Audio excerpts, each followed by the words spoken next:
Welcome to 3-Minute Sermons with Loren Pinkney.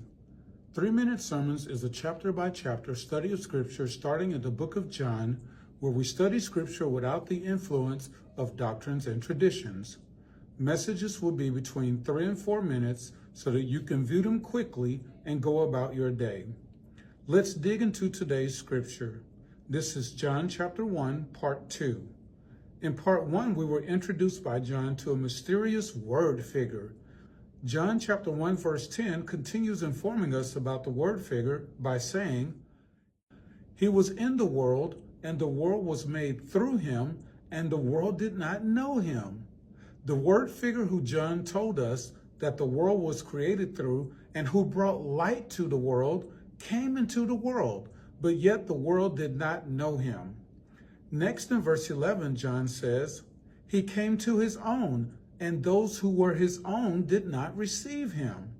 So not only did the world not know the word figure, his own people did not receive him either.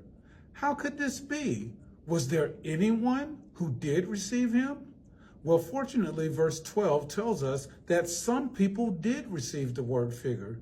Verse 12 says, "But as many as received him, to them he gave the right to become children of God, even to those who believe in his name." This word figure gave the right to those who actually received him to become children of God. Those who received him are those who actually believed in him. The belief mentioned here is true belief.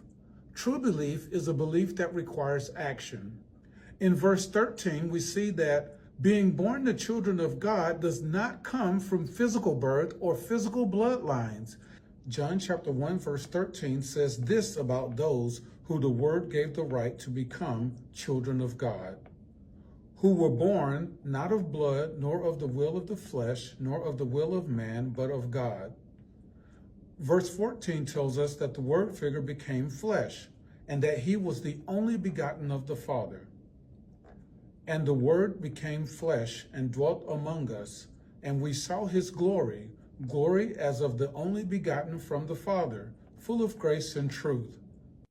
One additional thing that we see about this word figure is that he offered grace and truth to the world.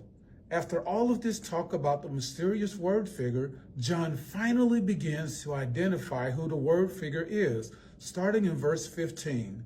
John says that we have received grace upon grace from the fullness of the word figure.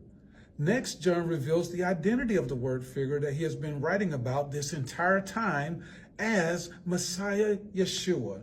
John chapter 1 verses 15 to 17 says, "John testified about him and cried out, saying, 'This was he of whom I said, he who comes after me has a higher rank than I, for he existed before me. For of his fullness we have all received, and grace upon grace.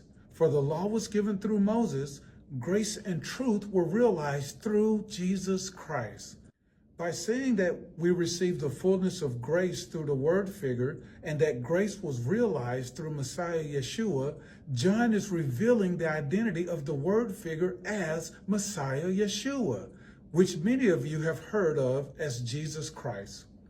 Thank you for watching 3-Minute Sermons. Please follow, like, and subscribe so that you will never miss an episode. We look forward to seeing you next time. Shalom.